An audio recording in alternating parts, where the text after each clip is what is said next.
I was 28 years old when my mother called me a burden at a family dinner, and I remember thinking that some words, once spoken, can never be taken back. The restaurant was one of those places with soft lighting and expensive wine lists, the kind my parents chose when they wanted to remind everyone of their success.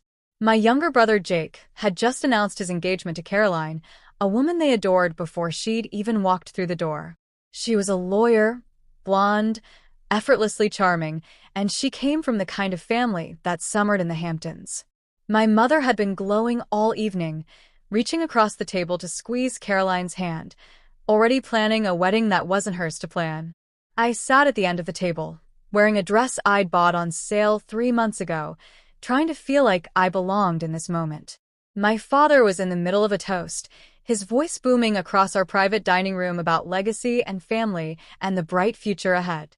Jake looked uncomfortable with the attention, but Caroline beamed beside him, her engagement ring catching the light every time she moved her hand. "To new beginnings," my father said, raising his glass. We all drank. The wine was bold and expensive, the kind that tasted like money. I took a larger sip than I should have. "Rebecca," my mother said, turning to me with that smile that never quite reached her eyes. "You must be so happy for your brother." "I am," I said, and I meant it.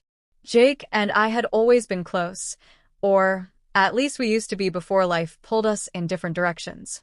"Congratulations, both of you." Caroline thanked me with practiced grace. My mother's smile tightened almost imperceptibly. "It's wonderful to see at least one of my children settling down," she said, her voice light but pointed. "Making something of themselves." There it was.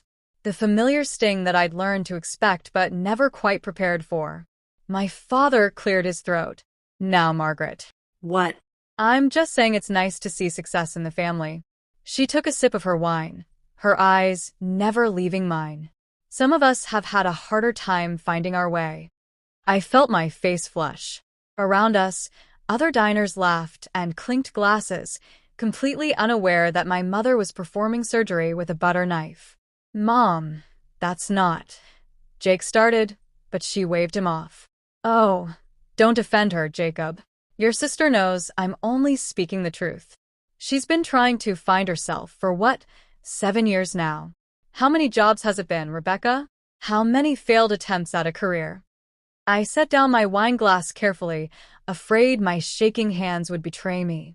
"I've been working as a graphic designer for..." "Freelancing," she corrected, making the words sound like a disease. "Which is really just unemployment with a laptop, isn't it?" Caroline looked uncomfortable. Jake's jaw tightened. My father studied his plate with sudden intensity. "I'm actually doing well," I said, hating how defensive I sounded. "I've built a steady client base and I'm living in that tiny apartment in a questionable neighborhood, barely scraping by." My mother shook her head, a gesture of such theatrical disappointment that I wondered if she'd practiced it.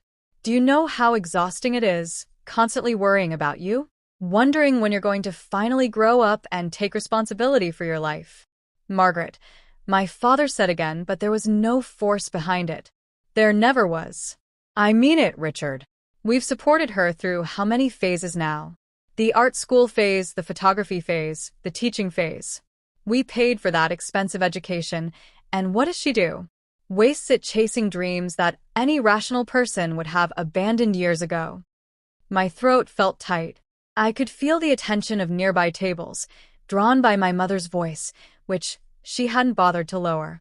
"I never asked you to pay for anything," I said quietly. "I paid my own way through college with loans and scholarships." She laughed, a sharp sound that cut through the ambient restaurant noise. "Oh, please. Who do you think paid for your car when it broke down? Who covered your rent when you were between jobs last year? Who sends you money every time you have some crisis?" "I paid you back for the car," I said. "Every penny. After a year." She leaned forward, her perfectly manicured nails drumming on the table. "Do you have any idea how humiliating it is to have friends ask about my children, and I get to brag about Jacob and his accomplishments, and then there's you? What am I supposed to say about you, Rebecca? That you make nice pictures on a computer sometimes?"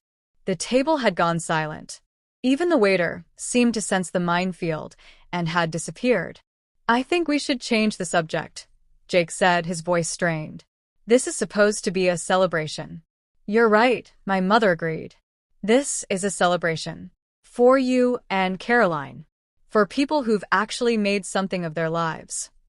She turned back to me, and I saw something in her eyes that I'd seen before but never wanted to name. "I'm sorry, Rebecca, but someone needs to be honest with you. You're 28 years old, and you're still acting like you're fresh out of college. It's embarrassing. You're embarrassing." "Mom, stop," Jake said. "No, let me finish. Because maybe if someone had been harder on her earlier, she wouldn't be such a burden now." The word hung in the air like smoke. Burden. I stood up, my chair scraping against the floor. My hands were trembling, my vision slightly blurred. "Excuse me," I managed to say. "I need some air." I walked out of that restaurant with as much dignity as I could gather, which wasn't much. Behind me, I heard my mother say something about me being dramatic, heard Caroline's soft attempt to defend me, heard my father's uncomfortable silence that spoke louder than words. Outside, the November air hit my face like a slap. I stood on the sidewalk, breathing hard, trying not to cry in front of the valet attendants. My phone buzzed in my purse. A text from Jake. "I'm sorry. She shouldn't have said that. Please come back." I didn't go back. Instead, I walked 6 blocks to the parking garage where I'd left my car, the same car my mother had just weaponized against me. I sat in the driver's seat, hands gripping the steering wheel, and finally let myself cry. The thing about being called a burden by your own mother is that it confirms something you've suspected about yourself for years. Every insecurity, every doubt, every moment of wondering if you're good enough suddenly has validation. She said it. She finally said what I'd always feared she was thinking. I drove home to my tiny apartment in what my mother called a questionable neighborhood. It was actually a perfectly nice area in a part of the city that was slowly gentrifying, but it wasn't the suburb where I'd grown up, so it might as well have been a war zone to her. My apartment was small, yes. A studio with a kitchen that was really just a corner with appliances, a bathroom barely big enough to turn around in, and a main space that served as bedroom, living room, and office. But it was mine. I'd painted the walls myself, hung floating shelves for my books, created a workspace by the window where the light was best. I'd made it home. That night, I sat at my desk and looked at the contracts scattered across my workspace. I had 7 active clients, all of whom paid me decently for logo design, brand identity work, and web graphics. I wasn't rich, but I wasn't starving either. I was building something slowly, carefully, on my own terms. But my mother's words echoed in my head. Burden. Embarrassing. Waste.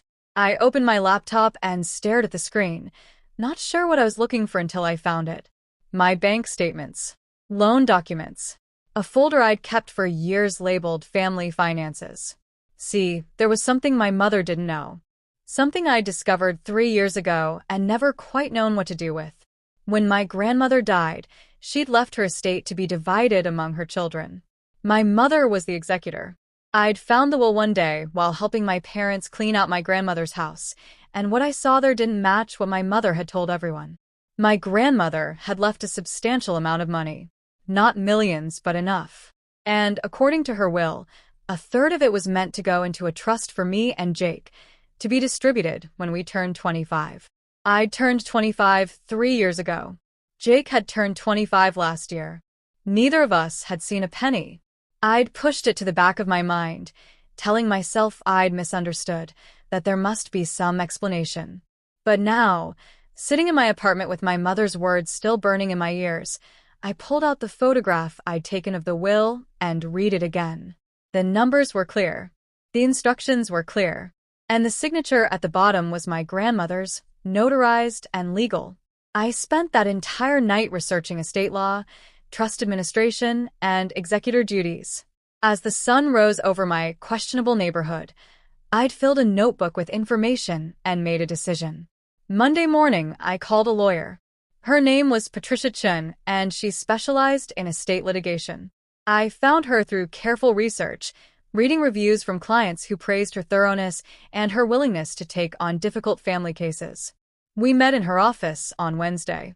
I brought everything I had: the photograph of the will, bank statements showing the money my mother claimed to have given me, records of the loans I'd taken out for college, documentation of every dollar I'd actually received from my parents over the years.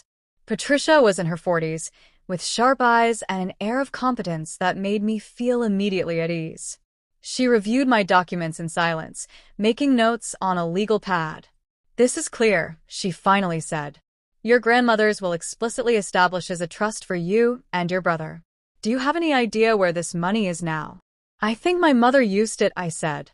"Or is using it. I don't know." "Have you discussed this with her?" No. I only found out by accident. I wasn't sure if I was reading it right, and then I trailed off, not sure how to explain that confronting my mother about anything felt impossible. Patricia nodded as if she understood. "As executor, your mother had a fiduciary duty to follow the terms of the will. If she used trust funds for personal expenses or failed to distribute them according to the will's instructions, that's a serious breach. We'll need to subpoena financial records." "This is going to destroy my family," I said quietly. She looked at me with something like sympathy. "From what you've told me, your family has already been destroyed. You're just refusing to see the rubble." The legal process moved faster than I expected. Within 2 weeks, Patricia had filed a petition with the probate court to compel an accounting of my grandmother's estate. My mother was served with papers at her home on a Tuesday afternoon. She called me 17 times that evening. I didn't answer. She showed up at my apartment at 9 p.m., pounding on the door. "Rebecca, open this door right now. We need to talk about this insanity." I sat on my bed, headphones on, listening to music loud enough to drown out her voice. She stayed for 20 minutes before finally leaving. The next day, my father called from his office. His voice was strained, tired. "Rebecca, what are you doing?" "What I should have done 3 years ago," I said. "Your mother is devastated. She can't understand why you're doing this." "Then she's not as smart as she thinks she is." He sighed. "This money, this trust, it's complicated. There were estate taxes, administration fees, expenses. Then she'll be able to provide documentation for all of that," I said calmly. "That's all we're asking for. A full accounting of where the money went." "You're tearing this family apart." No, Dad. "I'm just refusing to be torn apart anymore." He hung up without saying goodbye. Jake called an hour later. "Is it true? About Grandma's will?" "Yes." Silence. "Then, why didn't you tell me?" I wasn't sure what to do with it. And honestly, I thought maybe I was wrong, that I was misunderstanding something. But I saw the will, Jake. I saw what Grandma intended. "How much?" "According to the will, the trust for us was supposed to be $300,000. $150,000 each." He let out a long breath. "Jesus." "Yeah. Mom told me you were being dramatic. That you were trying to punish her for some perceived slight. She made it sound like you'd lost your mind." "Of course she did." Another pause. "I'm in, Becca. Whatever you need from me, I'm in." "Caroline's already furious about what Mom said to you at dinner. This just confirms what we both suspected." I felt something loosen in my chest. "Thank you."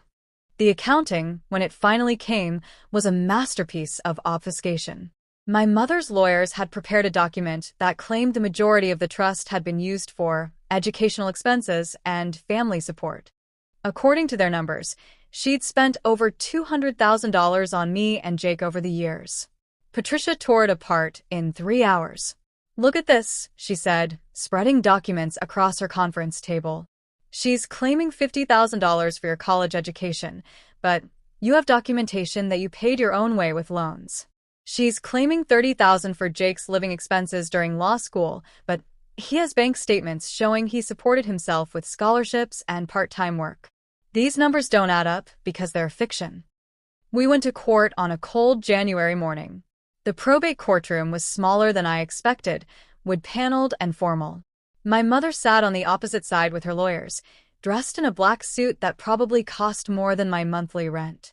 My father sat beside her, looking older than I'd ever seen him. Jake sat with me and Caroline, his hand finding mine as we waited for the judge. The hearing took 4 hours.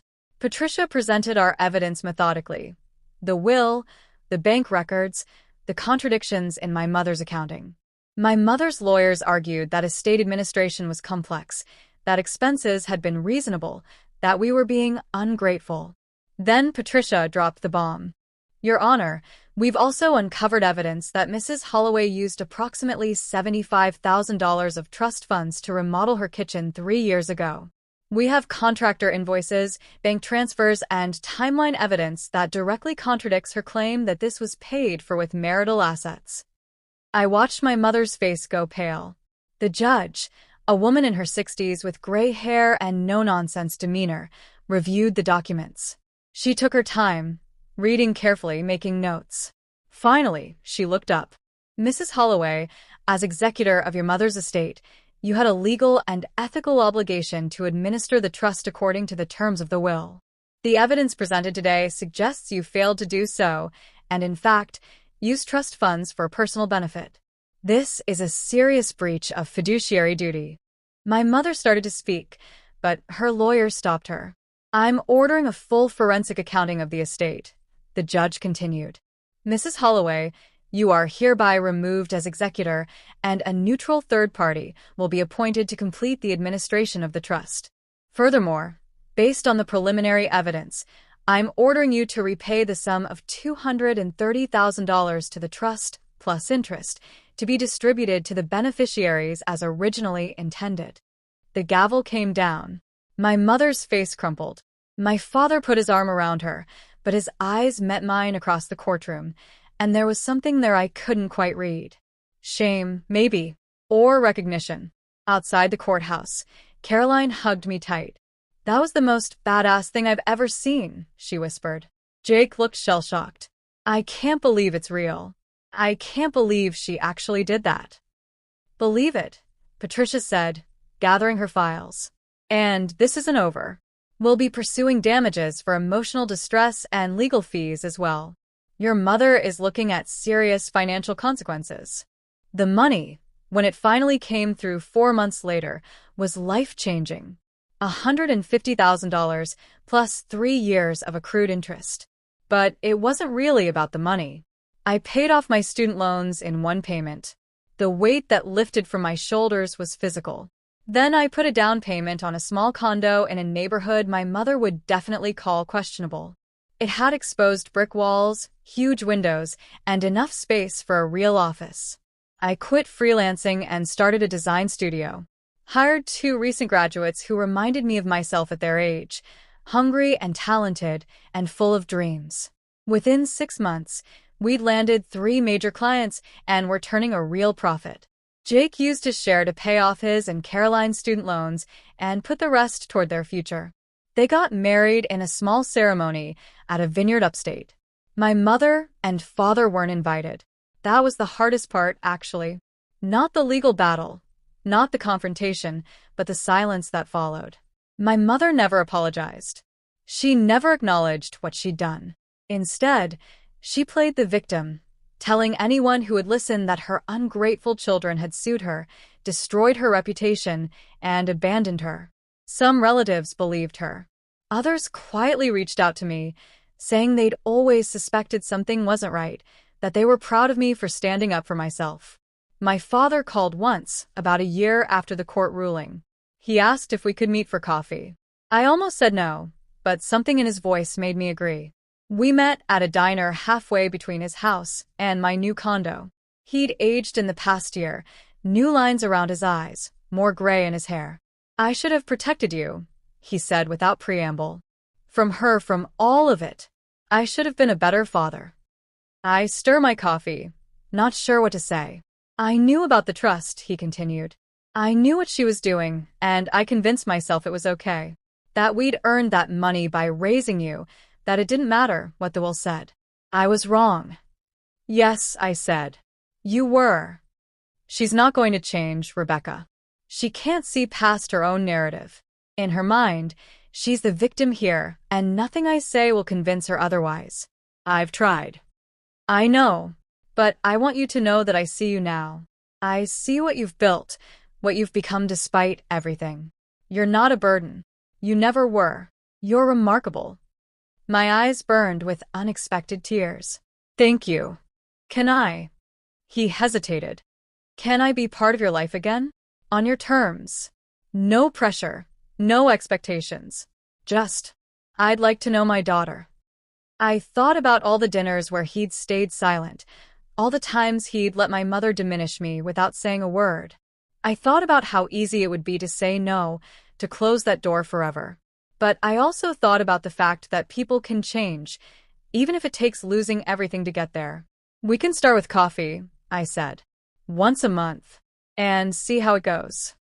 He nodded, relief evident on his face. I'll take it. 2 years after that dinner where my mother called me a burden, I had my design studio featured in a major industry magazine. The article talked about my innovative approach to brand identity, my commitment to mentoring young designers, and my rapid rise in a competitive field. A friend sent me a screenshot of my mother's Facebook page. She'd shared the article with a caption, "So proud of my talented daughter. Always knew she'd succeed." I stared at it for a long moment, then deleted the screenshot. Some battles aren't worth fighting. My life now looks nothing like what my mother imagined for me, and everything like what I imagined for myself. I work with clients who respect my expertise, mentor designers who remind me why I fell in love with this work, and come home to a space that reflects who I am. I still see Jake and Caroline regularly. They had a baby last year, a little girl they named after our grandmother. My father comes to dinner once a month, and we're slowly, carefully rebuilding something that resembles a relationship. My mother and I haven't spoken since the courthouse. I don't hate her. Mostly, I feel a sort of distant pity. She's living in a house she remodeled with stolen money, maintaining a life built on the diminishment of her own children, and she'll never understand what she lost. Sometimes I think about that dinner, about the moment she called me a burden. I used to wonder what would have happened if she'd never said it, if she'd kept that cruelty to herself. Would I have ever found my grandmother's will? Would I have ever stood up for myself? But I know the truth. She didn't make me a burden with her words. She revealed that she'd always seen me that way. And in doing so, she freed me from the weight of trying to earn her approval. Last week, I signed the lease on a bigger office space. My studio is expanding, hiring 2 more designers and a project manager. We're doing work I'm genuinely proud of, building brands for companies that align with my values, and making enough money that I can finally say I've made it. On my own terms. In my own time. Despite everything. I hung my grandmother's photograph in my new office, right above my desk where I can see it every day. She's smiling in the picture, taken sometime in the 70s, her eyes bright with intelligence and warmth. Underneath, I had her words from the will engraved on a small plaque, for Rebecca and Jacob, to build the lives they'd choose in. And it turns out that one signature on a legal document was all it took to end their comfort and start my own.